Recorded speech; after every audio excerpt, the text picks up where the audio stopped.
नमस्कार, स्वागत है आपका बिहार समाचार में। बिहार की जनता के लिए आज बिहार सरकार ने बड़ा ऐलान कर दिया है। सभी गरीबों और किसानों को सरकार जल्द ही बड़ा तोहफा देने जा रही है। जिनके पास घर नहीं है उन्हें घर दिया जाएगा और जमीन खरीदने के लिए भी पैसे मिलेंगे। साथ ही इधर देखिए, बिहार के शिक्षकों और विद्यार्थियों के लिए भी सरकार ने बड़ा ऐलान किया है। वहीं शराबबंदी कानून पर भी जल्द ही बड़ा फैसला हो सकता है। वहीं हिट एंड रन कानून के खिलाफ अभी भी लोगों का गुस्सा थमा नहीं है। एक बार फिर से बड़ा आंदोलन हो सकता है। तो ऐसे ही आज की तमाम बड़ी खबरों के बारे में आपको विस्तार से बताएंगे। पर इससे पहले आपसे एक छोटी सी अनुरोध है कि इस वीडियो को एक प्यारा सा लाइक अवश्य कर दीजिएगा। आपका एक लाइक करना ही हमारी मेहनत का फल होता है। तो चलिए शुरुआत करते हैं आज की पहली और बड़ी खबर से। बिहार में शिक्षक बनने के लिए तैयारी करने वाले युवाओं के लिए बड़ी खबर है। एक बार फिर से शिक्षकों की बम्पर भर्तियां निकलने वाली है। जी हां, तीसरे चरण की शिक्षक भर्ती की अब पूरी तरह से तैयारी शुरू हो गई है और पहले चरण में ही खाली रहे 20,000 पद इसमें जुड़ जाएंगे। यानी कि टोटल लगभग 40,000 शिक्षकों की इस बार वैकेंसियों को निकाला जाएगा। देखिए, बिहार पब्लिक सर्विस कमीशन यानी कि बीपीएससी की तरफ से ही एक नया कैलेंडर जारी किया गया है, जिसके अनुसार अब बिहार में हर साल शिक्षकों की वैकेंसियों को निकाला जाएगा और अगस्त और सितंबर महीने में शिक्षकों की भर्तियां की जाएगी। देखिए, अभी तक बिहार में 2 लाख से भी ज्यादा पदों पर शिक्षकों की भर्तियां की जा चुकी है। बिहार में शिक्षक भर्ती के पहले चरण में 1,70,000 की शिक्षकों की भर्तियां निकाली गई और दूसरे चरण में 1,22,000 शिक्षकों की वैकेंसियों को निकाला गया। और अब देखिए, तीसरे चरण में भी शिक्षकों की भर्तियां करने की तैयारी जोरों शोरों पर चल रही है। बिहार के पूर्व मुख्यमंत्री जीतन राम मांझी ने इस बार बिहार के मुख्यमंत्री से ऐसी बड़ी मांग कर दी है जिसको अगर लागू कर दिया जाए तो फिर सरकारी स्कूलों में कमाल ही हो जाएगा। जी हां, इसको लेकर राजनीति में भी अब बवाल मचना शुरू हो गया है। जीतन राम मांझी ने बिहार के शिक्षा विभाग के अपर मुख्य सचिव के पाठक के काम की तारीफ की है और उन्होंने कहा है कि अगर वे एक काम और कर दें तो फिर शिक्षा के क्षेत्र में ऐतिहासिक सुधार हो जाएगा। जीतन राम मांझी ने बिहार में अफसर, विधायक या फिर मंत्री कोई भी हो, सभी को अपने बच्चों को सरकारी स्कूल में ही पढ़ाने की मांग कर दी है। यानी उनका कहना है कि बिहार का मुख्य सचिव हो या फिर चपरासी हो, विधायक हो या फिर मंत्री हो, सरकार से वेतन उठाने वाले हर नेता, कर्मचारी और अधिकारी का बच्चा सरकारी स्कूल में ही पढ़ना चाहिए। और यह नियम अगर बन गया तो फिर शिक्षा के क्षेत्र में एक बहुत बड़ा ऐतिहासिक सुधार हो जाएगा। अगर शिक्षा विभाग इस नियम को लागू कर देता है तो फिर सरकारी स्कूलों की व्यवस्था बदल जाएगी और शिक्षा विभाग में बहुत बड़ा बदलाव आएगा। तो आप जनता से सवाल है कि क्या आपको भी लगता है कि जीतन राम मांझी जी का सही कहना है? क्या सरकारी स्कूलों में पढ़ने वाले विद्यार्थी जो पढ़ते हैं वो सिर्फ गरीब जनता के ही रहेंगे या फिर जो सरकारी नौकरी करते हैं, सरकारी जो टीचर हैं, सरकारी कर्मचारी हैं, सभी के बच्चे सरकारी स्कूल में पढ़ना चाहिए? अपनी राय कमेंट में जरूर ही बताइएगा। पूरे बिहार में बारिश और ठंड को लेकर अलर्ट जारी कर दिया गया है। देखिए, बड़ी खबर है, बिहार के 19 जिलों में आज भारी बारिश होने की संभावना है। मौसम विभाग के द्वारा ये अलर्ट जारी करते हुए कहा गया है कि बिहार के पटना, गया, नालंदा, शेखपुरा, नवादा, बेगूसराय, लखीसराय, जहानाबाद, बक्सर, भोजपुर, रोहतास, भभुआ, औरंगाबाद और अरवल जिले के कुछ स्थानों पर हल्की बारिश हो सकती है तो कहीं पर जोरदार बारिश की संभावना है। और बिहार में ठंड और भी ज्यादा बढ़ने वाली है, साथ ही कोहरा भी और भी ज्यादा घना होगा। देखिए, सभी जिलों का तापमान लगातार नीचे जाता जा रहा है और इधर पटना का तापमान तो 10.5 डिग्री, गया का 8.8 डिग्री, भागलपुर का 9.5 डिग्री, मुजफ्फरपुर का 10.1 डिग्री, पूर्णिया का 9.1 डिग्री, इसी प्रकार और भी जिलों के और भी ज्यादा कम तापमान हो गए हैं। यानी कि ठंड लगातार बढ़ती ही जा रही है और वहीं इधर को घना कोहरा भी लगातार बढ़ता जा रहा है। और इसको लेकर तो सुपौल, अररिया, किशनगंज, पूर्णिया, कटिहार, मधेपुरा, सहरसा में बहुत घना कोहरा को लेकर ऑरेंज अलर्ट तक जारी कर दिया गया है। बिहार के मैट्रिक और इंटर में पढ़ने वाले विद्यार्थियों के लिए बड़ी खुशखबरी है। जो भी मैट्रिक और इंटर की परीक्षा देने से छूट गए थे वैसे सभी स्टूडेंट्स को एक बड़ा मौका मिलेगा। बिहार बोर्ड ने उनके लिए बड़ी खुशखबरी दे दी है। जी हाँ, देखिए, बिहार विद्यालय परीक्षा समिति यानी बिहार बोर्ड ने मैट्रिक और इंटर की परीक्षा देने से छूट गए विद्यार्थियों के लिए एक बड़ा मौका दिया है। जो भी वार्षिक परीक्षा 2024 में शामिल नहीं हो पाए थे, वंचित रह गए थे, उन सभी छात्र छात्राओं के लिए विशेष परीक्षा आयोजित करवाई जा रही है। उन सभी विद्यार्थियों के लिए, छात्र छात्राओं के लिए विशेष परीक्षा अप्रैल महीने में आयोजित करवाई जाएगी। तो बस अप्रैल में ही इसका एग्जाम लिया जाएगा और फिर रिजल्ट भी जून तक जारी कर दिया जाएगा।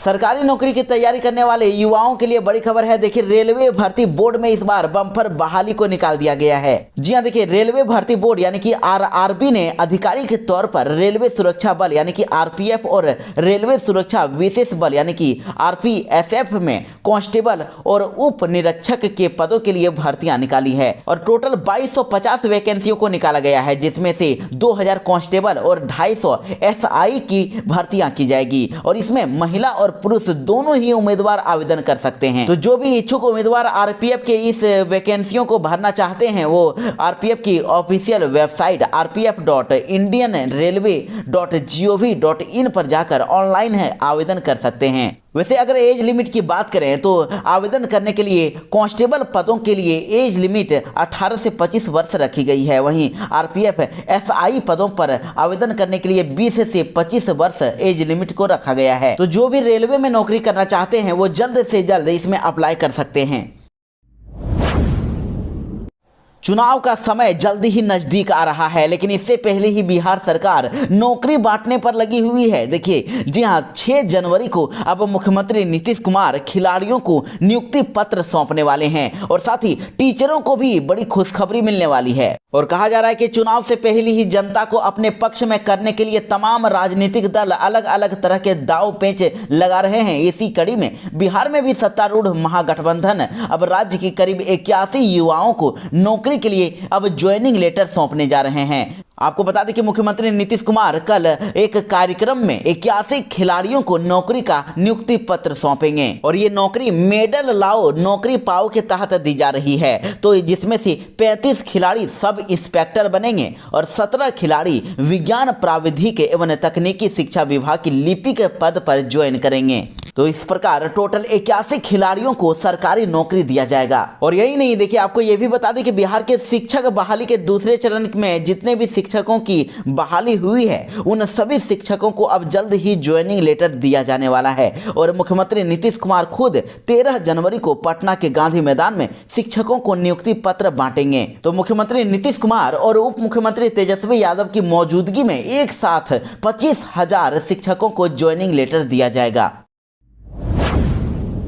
बिहार में एक बार फिर से कोरोना का कहर दिखने लगा है। जी हां, मुजफ्फरपुर से बड़ी खबर है। कोरोना ने यहां पर एक साथ 3 लोगों को संक्रमित कर दिया है और सभी की उम्र 20 साल से कम है। तो देश में नए वेरिएंट की अब दस्तक हो गई है और बिहार में भी कोरोना का खतरा लगातार बढ़ता जा रहा है। पिछले कुछ दिनों से अलग अलग जिलों से कोरोना के मामले सामने आ रहे हैं। वहीं पटना, मुजफ्फरपुर, गया और सासाराम में भी कई केसेज सामने आ चुके हैं और अब मुजफ्फरपुर में भी एक साथ 3 कोरोना मरीज सामने आए हैं। 3 लोगों की रिपोर्ट कोविड पॉजिटिव आई है, जबकि सासाराम में कोरोना से 10 साल की बच्ची की मौत भी हो गई है। तो अब अस्पताल भी अब सतर्क हो गए हैं और जिलों में कोरोना के इन मामलों को देखते हुए स्वास्थ्य विभाग भी अलर्ट मोड पर आ गया है। और बिहार में जो कोरोना केस मिल रहे हैं वो या तो नए वेरिएंट JN1 के हैं या फिर ओमिक्रॉन वायरस से पीड़ित हैं। साथ ही आपको बता दें कि कोरोना को लेकर अब बड़ा कदम उठाया जा रहा है। मंदिर में भी अब मास्क के बिना नो एंट्री की गई है। एंट्री गेट पर ही पोस्टर लगा दिया गया है, यानी अगर मंदिर में अगर आपको प्रवेश चाहिए तो आपको मास्क पहनना होगा। दरअसल बिहार के गया विष्णुपद मंदिर में बिना मास्क प्रवेश निषेध कर दिया गया है।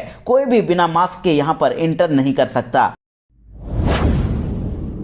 देखिए, लोकसभा चुनाव को लेकर अब कांग्रेस ने अब कदम बढ़ा दिया है। बिहार की 12 लोकसभा सीटों पर कांग्रेस ने दावा कर दिया है। जी हां, लोकसभा चुनाव में बस कुछ ही महीनों का वक्त बचा है। ऐसे में कांग्रेस ने बिहार में 40 में से कम 10 से 12 सीटों पर चुनाव लड़ने की तैयारी कर ली है और राहुल गांधी की पार्टी ने अपने स्तर पर उन लोकसभा सीटों का चयन भी कर लिया है जिन पर वह चुनाव लड़ना चाहती है। इंडिया गठबंधन में सीट बंटवारे पर वार्ता के दौरान मुख्यमंत्री नीतीश कुमार और आरजेडी सुप्रीमो लालू प्रसाद यादव के सामने कांग्रेस ये प्रस्ताव रखेगी और कांग्रेस ने कुल 12 लोकसभा सीटों पर अपना दावा किया है और अब उनमें से पार्टी को चुनाव लड़ने के लिए कितनी और कौन सी सीटें मिलेगी यह नीतीश और लालू ही अंतिम रूप से तय करेंगे। वैसे बिहार के जिन जिलों से कांग्रेस लोकसभा सीटों पर चुनाव लड़ना चाहती है वे सीटें हैं पटना, किशनगंज, औरंगाबाद, भागलपुर, कटिहार, बक्सर, सासाराम, पूर्णिया, नवादा, पश्चिमी चंपारण और वाल्मीकि नगर। वैसे नीतीश और लालू ही राज्य के सीटों के बंटवारे में अहम भूमिका निभाने वाले हैं, वही ये तय करेंगे कि इसको कितना सीट मिलेगा। तो ऐसे में कांग्रेस के द्वारा जो दावे किए जा रहे हैं, जिन सीटों पर उन्होंने दावा किया है, देखना होगा कि आखिर उन्हें ये सीटें मिलती है या नहीं मिलती है। मुख्यमंत्री नीतीश कुमार को एक बार फिर से देश का प्रधानमंत्री बनाने की मांग बड़ी तेज हो गई है। जदयू सिर्फ बिहार के मुख्यमंत्री नीतीश कुमार को संयोजक बनाने से खुश नहीं है, वो चाहते हैं कि कांग्रेस बिहार के मुख्यमंत्री नीतीश कुमार को प्रधानमंत्री का चेहरा बनाए। जी हां, बिहार की सियासत में पिछले कुछ दिनों से यह चर्चा चल रही है कि नीतीश कुमार को इंडी गठबंधन का संयोजक बनाने के लिए कांग्रेस तैयार हो गई है और किसी भी वक्त इसका ऐलान हो सकता है। हालांकि कांग्रेस की तरफ से अभी तक इसको लेकर आधिकारिक तौर पर कोई भी बयान सामने नहीं आया है, लेकिन नीतीश कुमार को संयोजक बनाए जाने की चर्चा मात्र से ही जदयू की महत्वाकांक्षा काफी बढ़ गई है और नीतीश कुमार को संयोजक बनाने से जदयू संतुष्ट नहीं है और उसने अब नीतीश कुमार को विपक्ष का साझा पीएम उम्मीदवार बनाने की मांग कर दी है। जदयू पार्टी चाहती है कि मुख्यमंत्री नीतीश कुमार को विपक्ष का साझा पीएम उम्मीदवार बनाया जाए और ये मांग जदयू कोटे से मंत्री मदन सहनी ने की है। उन्होंने कहा है कि बिहार में जो काम हुआ उसका असर बिहार ही नहीं दूसरे राज्यों में भी दिख रहा है, इसलिए नीतीश कुमार ही सबसे बड़े अनुभवी हैं और इनको ही प्रधानमंत्री का चेहरा बनाया जाए। बिहार के शिक्षा विभाग के अपर मुख्य सचिव के पाठक ने इस बार यूनिवर्सिटी और कॉलेजों पर अपना डंडा चला दिया है और पूरे बिहार भर के वाइस चांसलर यानी कि वीसी को उन्होंने निर्देश दे दिया है। उन्होंने ये आदेश दिया है कि विश्वविद्यालयों और कॉलेजों में अब 2 ही बैंक खाता होंगे। एक खाता वेतन और पेंशन भुगतान के लिए होगा और दूसरा खाता दूसरे कार्यों के लिए होगा। बिहार सरकार ने बिहार के किसानों को नया साल का बड़ा तोहफा दे दिया है। अब बिहार में टमाटर, बैगन और गोभी के नुकसान पर भी किसानों को मुआवजा मिलेगा। जी हां, देखिए, रबी मौसम के लिए फसल सहायता अनुदान की घोषणा कर दी गई है और इस बार कुल 13 फसलों के खराब होने पर राज्य सरकार अनुदान देगी। पहली बार रबी सीजन में भी अब 4 सब्जियों को बिहार राज्य फसल सहायता योजना में शामिल कर लिया गया है और इनमें जो सब्जियां ऐड की गई है उसमें टमाटर, बैगन, मिर्च और गोभी शामिल हैं। अगर इन फसलों में भी अगर खराबी आती है, अगर ये बर्बाद हो जाती है तो इनके लिए भी किसानों को मुआवजा दिया जाएगा। और सहकारिता विभाग ने तो इस संबंध में अधिसूचना भी जारी कर दी है। तो ऐसे में अब टमाटर के लिए 10 जिलों की, बैगन के लिए 12 जिलों की और मिर्च के लिए 12 जिले और गोभी के लिए 11 जिलों के किसान आवेदन कर सकते हैं। और इस बार गेहूं के लिए भी सभी जिलों के किसान पात्र होंगे, वो भी अप्लाई कर पाएंगे। और देखिए, कुछ जिलों के नाम भी आपको बता देते हैं कि टमाटर के लिए अगर फसल योजना के लिए कौन कौन से जिलों के किसान आवेदन कर पाएंगे। टमाटर के लिए पटना, मुजफ्फरपुर, नालंदा, बेगूसराय, पूर्वी चंपारण, सिवान, वैशाली, मधुबनी, समस्तीपुर और गया के किसान सब्जी के खराब होने पर आवेदन कर पाएंगे, जिसके बाद उन्हें मुआवजा मिलेगा। इसी प्रकार बैगन के लिए बेगूसराय, पश्चिमी चंपारण, पटना, समस्तीपुर, नालंदा, गया, सिवान, वैशाली, खगड़िया, मधुबनी, कटिहार और मुजफ्फरपुर। मिर्च के लिए बेगूसराय, समस्तीपुर, सुपौल, मधुबनी, सीतामढ़ी, खगड़िया, किशनगंज, कटिहार, पूर्णिया, मधेपुरा, अररिया और मुजफ्फरपुर। वहीं गोभी के लिए समस्तीपुर, वैशाली, कटिहार, सुपौल, मधुबनी, पूर्वी चंपारण, पश्चिमी चंपारण, मधेपुरा, बांका, गोपालगंज और बेगूसराय के किसान आवेदन कर सकते हैं। वहीं अधिकतम 2 हेक्टेयर क्षेत्र के लिए फसल नुकसान का लाभ किसानों को दिया जाएगा और वहीं वास्तविक उपज दर में 20% नुकसान होने पर प्रति हेक्टेयर की दर से 7,500 रुपए किसानों को दिए जाएंगे। वहीं 20% से भी ज्यादा अगर फसल नुकसान हो जाता है तो प्रति हेक्टेयर 10,000 रुपए मुआवजा दिया जाएगा। बड़ी खबर आ रही है, साइबर क्राइम से अब लोगों को काफी छुटकारा मिलने वाला है। जी हां, अगर कोई भी आपसे अगर ठगी करता है, अगर साइबर क्राइम करता है तो 1 घंटे में ही आप एक नंबर पर कॉल करिए और फिर आपको जो पैसे ठगे जाएंगे वो सारे पैसे आपको वापस मिल जाएंगे। जी हां, देखिए, दरअसल आपको बता दें कि साइबर अपराधियों द्वारा किसी भी बैंक खाते से की गई धोखाधड़ी के मामले में यदि गोल्डन आवर यानी कि पहले 1 घंटे के भीतर ही अगर भारतीय साइबर अपराध केंद्र यानी कि I4C तक शिकायत अगर पहुंच जाती है, अगर उसमें कॉल करके उन्हें बता दिया जाता है, तो ऐसे में मामलों में जो धोखाधड़ी की उड़ाई गई राशि है वो साइबर अपराधियों के खाते से निकलने से रोका जा सकता है। और देखिए ये भी बताया गया है कि 2023 में 921 करोड़ 59 लाख रुपए बैंक खातों में रोका गया था, जिसके चलते अपराधी उसे निकाल ही नहीं सके थे। तो बस आपको एक नंबर जो कि है 1930, इस पर आपको बस कॉल करना है और जितनी जल्दी आप शिकायत करेंगे उतनी जल्दी कार्रवाई होगी। बड़ी खबर आ रही है, देखिए कांग्रेस पार्टी की ओर से राहुल गांधी एक बार फिर से भारत जोड़ो यात्रा पर निकलने वाले हैं। जी हां, लोकसभा चुनाव से ठीक पहले ही कांग्रेस नेता राहुल गांधी फिर से एक बार यात्रा पर निकलने जा रहे हैं और ये यात्रा वो 14 जनवरी से शुरू करेंगे और इस यात्रा का नाम भारत जोड़ो न्याय यात्रा रखा गया है। हालांकि पहले इसे भारत न्याय यात्रा का नाम दिया गया था, लेकिन अब इसका नाम बदल दिया गया है और कांग्रेस नेता जयराम रमेश ने इसकी जानकारी दी है। उन्होंने कहा है कि भारत जोड़ो न्याय यात्रा की शुरुआत मणिपुर की राजधानी इम्फाल से होगी और 14 जनवरी को दोपहर 12 बजे से यात्रा शुरू होगी और 6700 किलोमीटर लंबी इस यात्रा 15 राज्यों से होकर गुजरेगी और इस दौरान बिहार में राहुल गांधी 7 जिलों को कवर करते हुए 425 किलोमीटर लंबी यात्रा करेंगे। और भारत जोड़ो न्याय यात्रा के दौरान राहुल गांधी 2 बार बिहार आएंगे। पहली बार अररिया पूर्णिया करके बंगाल निकल जाएंगे और वहां से झारखंड छत्तीसगढ़ होते हुए